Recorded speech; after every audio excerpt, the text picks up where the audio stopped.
An average guy goes back to 2008 with $10,000. Can he become a trillionaire by 2025? The year is 2008.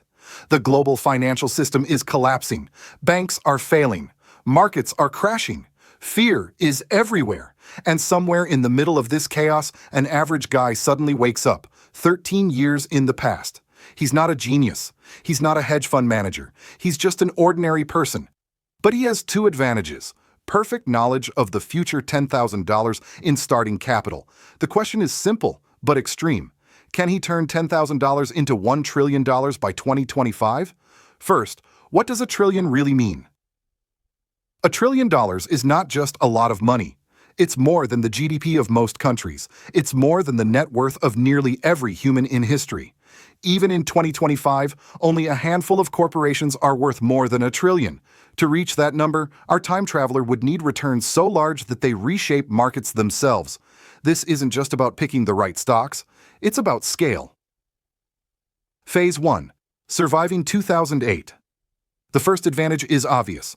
Our traveler knows the financial crisis is coming. He puts his $10,000 into short positions against collapsing banks, bear market instruments tied to housing safe assets during peak panic. With perfect timing, he might turn $10,000, $100,000, maybe even $1 million if he takes extreme risks. Already, this is unrealistic for an average person, but let's be generous. By 2009, he's a millionaire. Phase 2. The tech explosion. Now comes the easy part. He knows exactly which companies will dominate the next decade: smartphones, social media, cloud computing, electric vehicles, crypto. He invests early, holds through volatility, avoids every crash. Over the next 10 to 12 years, he compounds aggressively. Best case scenario, he becomes a multi-billionaire. And this is where most people stop and say, "See? Trillionaire." But this is where reality intervenes. The scale problem. Markets don't scale infinitely. Once your portfolio reaches tens of billions, your trades move markets, regulators notice you, liquidity becomes a bottleneck, governments ask questions.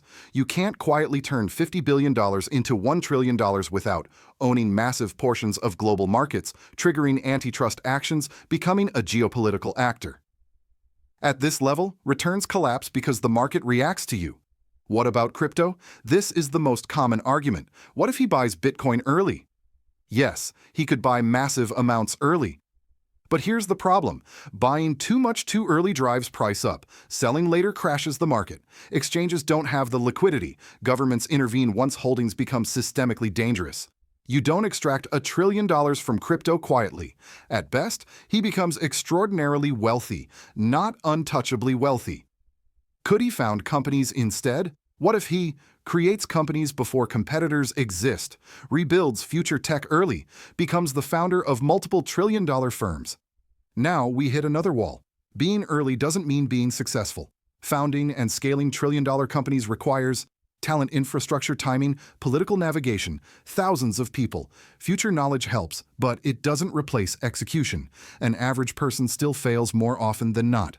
The absolute best-case scenario. Let's be absurdly optimistic. Perfect trades, perfect timing, no legal issues, no mistakes. He might reach $100 billion, possibly $200 to $300 billion. That alone would make him one of the richest humans ever. But $1 trillion? That requires owning a meaningful chunk of the global economy. The real answer: never.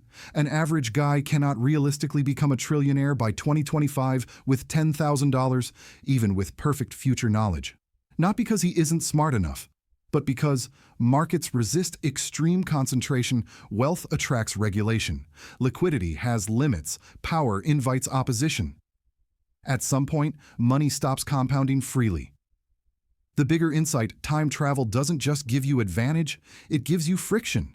The closer you get to absolute power, the harder the system pushes back. The real fantasy isn't becoming a trillionaire, it's believing the world would let you. So what do you think? Is there a path we missed? Could extreme risk or luck change the outcome? Or does the system always stop anyone from going that far? Thanks for watching.